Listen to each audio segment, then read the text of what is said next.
Hola queridas audiolectoras y queridos audiolectores. Aquí encaminándonos o tomando el libro octavo de Antigüedades Judías. En este capítulo nos sumergiremos en un análisis exhaustivo del libro de estas Antigüedades Judías, obra del historiador judío Flavio Josefo. Este libro abarca un periodo crucial en la historia del pueblo judío, centrándose principalmente en el reinado del rey Salomón y los eventos que siguieron a su muerte. A lo largo de este capítulo examinaremos detalladamente cada uno de los capítulos que componen este libro, proporcionando un resumen completo de su contenido y destacando los aspectos más relevantes de cada sección. Comencemos. El libro octavo comienza, valga la redundancia, con la ascensión al trono de Salomón, hijo del rey David. Josefo nos presenta a Salomón como un joven monarca dotado de una sabiduría extraordinaria, un regalo divino que le permitiría gobernar con justicia y discernimiento. En estos primeros capítulos, el autor nos relata cómo Salomón consolidó su poder y estableció un reinado caracterizado por la paz y la prosperidad. Uno de los episodios más famosos que Josefo narra es el juicio de Salomón, donde dos mujeres se disputan la maternidad de un niño. Este relato no solo ilustra la legendaria sabiduría del rey, sino que también sirve como ejemplo de cómo Salomón aplicaba su don en la administración de justicia. Te invito a imaginar la escena: dos mujeres desesperadas frente al trono, un bebé en disputa y un joven rey que debe tomar una decisión que parece imposible. La solución de Salomón, proponer dividir al niño en dos, revela no solo su astucia, sino también su profunda comprensión de la naturaleza humana. Un punto central en el libro octavo es la descripción detallada de la construcción del templo de Jerusalén. Josefo dedica varios capítulos a este tema, ofreciendo una narración minuciosa de los preparativos, la construcción y la dedicación de este magnífico edificio. Como lector casi puedes sentir el ajetreo de los obreros, escuchar el sonido de los martillos y cinceles y visualizar el esplendor de los materiales utilizados.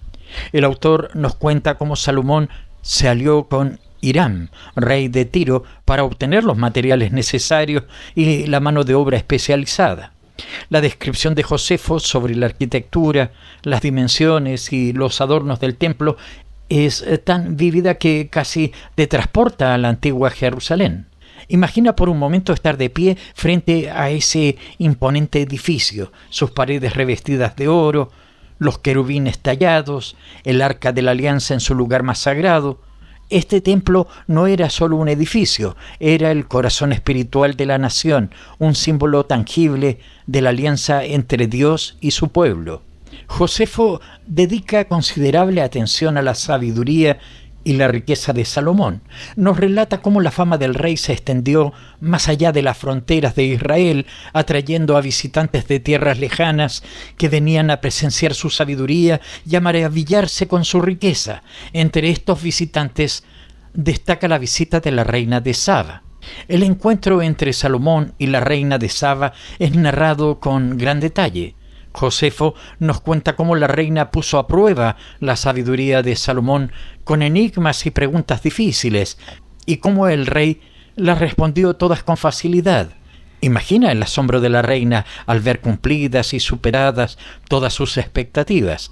Este episodio no solo sirve para ilustrar la sabiduría de Salomón, sino también para mostrar cómo su reinado había elevado el prestigio de Israel en el mundo antiguo.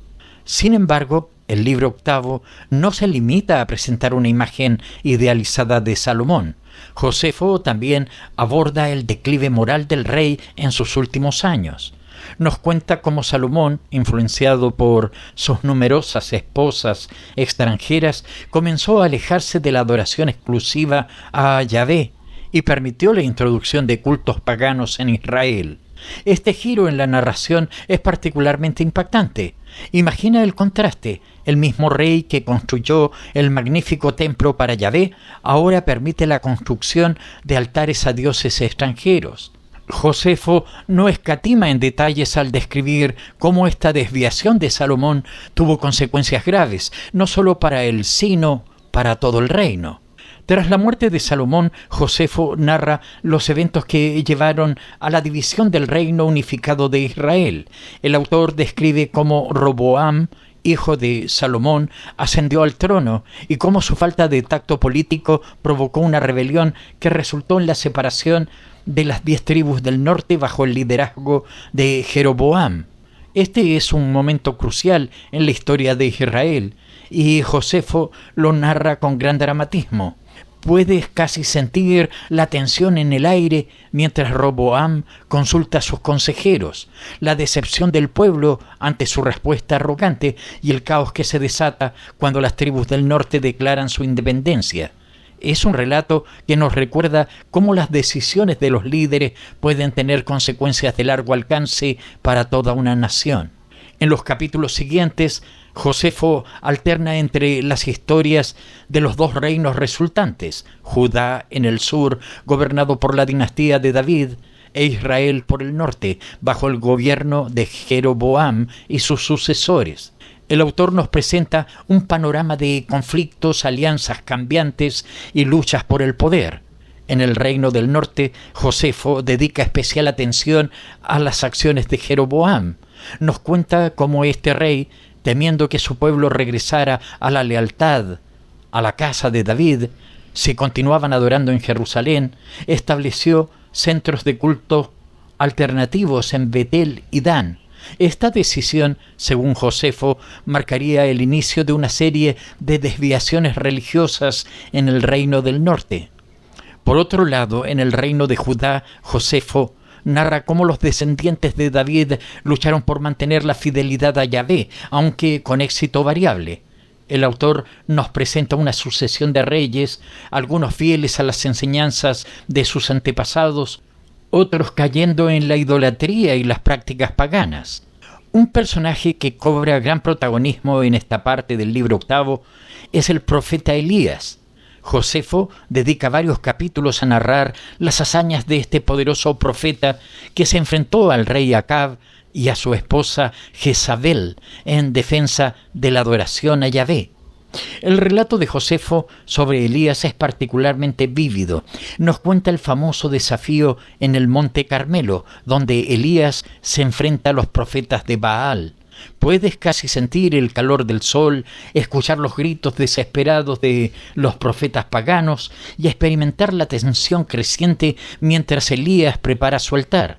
El clímax, cuando el fuego de Yahvé consume el sacrificio de Elías, es narrado de una manera que te hace sentir como si estuvieras allí, presenciando este evento milagroso. A lo largo del libro 8, Josefo también narra las diversas guerras y alianzas que marcaron este periodo de la historia de Israel y Judá.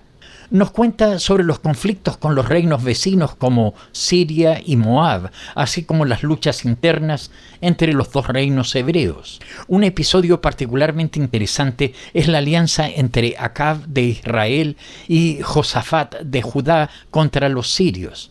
Josefo nos presenta una escena dramática donde los 2 reyes consultan a los profetas antes de ir a la batalla.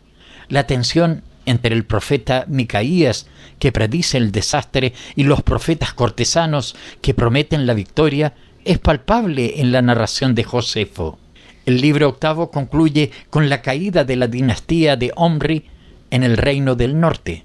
Josefo narra en detalle cómo Jehú, ungido por un discípulo de Eliseo, el sucesor de Elías, llevó a cabo una sangrienta revolución que eliminó a la familia real de Israel y puso fin al culto de Baal que había sido promovido por Jezabel. La descripción que hace Josefo de estos eventos es impactante. La muerte de Jezabel, arrojada desde una ventana y devorada por los perros, es narrada con un detalle gráfico que subraya la naturaleza violenta de este cambio de poder. Al mismo tiempo, Josefo presenta estos eventos como un juicio divino sobre una dinastía que había apartado a Israel de la adoración a Yahvé. Al concluir nuestro análisis del libro octavo de Antigüedades Judías, es importante reflexionar sobre los temas principales que Josefo desarrolla a lo largo de esta sección de su obra. El autor nos presenta un período de la historia de Israel marcado por grandes contrastes, desde el esplendor y la sabiduría del reinado de Salomón hasta la división y el declive de los reinos de Israel y Judá. A través de su narración, Josefo subraya constantemente la importancia de la fidelidad a Yahvé. Los reyes y líderes que se mantienen fieles a la alianza divina son presentados de manera favorable, mientras que aquellos que se desvían hacia la idolatría son retratados como causantes de desgracias para sus pueblos. Esta perspectiva refleja no solo la visión religiosa de Josefo, sino también su interpretación de la historia como un ciclo de fidelidad, apostasía y consecuencias divinas. Otro tema recurrente en el libro octavo es la tensión entre el poder político y la autoridad religiosa. Josefo nos muestra cómo los profetas, especialmente figuras como Elías, actuaban como contrapeso al poder real, recordando a los monarcas sus obligaciones hacia Yahvé y hacia el pueblo. Esta dinámica entre el poder secular y el religioso es un aspecto fascinante de la narración de Josefo y refleja cuestiones que siguen siendo relevantes en muchas sociedades hasta el día de hoy. El libro octavo también nos ofrece una ventana a la política internacional de la época, a través de las alianzas, guerras y tratados que Josefo describe, podemos vislumbrar la compleja red de relaciones entre los reinos de la región. Israel y Judá no existían en un vacío, sino que estaban constantemente interactuando con, y a menudo luchando contra, las potencias vecinas. Finalmente, es importante notar cómo Josefo utiliza este periodo de la historia para extraer lecciones morales y políticas. La caída de Salomón de su altura de sabiduría y poder sirve como una advertencia sobre los peligros de la complacencia y la desviación moral. La división del reino ilustra las consecuencias de la arrogancia y la falta de empatía en el liderazgo, y la constante lucha entre la adoración a Yahvé y la atracción de los cultos paganos refleja un conflicto espiritual que Josefo probablemente veía como relevante para su propia época. En resumen, el libro octavo de Antigüedades Judías nos ofrece una rica narrativa histórica que va mucho más allá de una simple crónica de eventos. A través de la pluma de Josefo somos testigos de un período crucial en la historia del pueblo judío, un período de grandes logros y profundas crisis, de figuras inspiradoras y líderes fallidos. La habilidad de Josefo para entretejer eventos históricos, enseñanzas morales y reflexiones teológicas hace de este libro una lectura fascinante y profundamente instructiva. Como lectores modernos podemos encontrar en estas antiguas historias ecos de nuestras propias luchas y dilemas. Las cuestiones de liderazgo, fe, poder y moralidad que Josefo explora siguen siendo relevantes en nuestro mundo actual. Al sumergirnos en el libro octavo de Antigüedades Judías, no solo aprendemos sobre el pasado, sino que también ganamos perspectivas que pueden iluminar nuestro presente y futuro.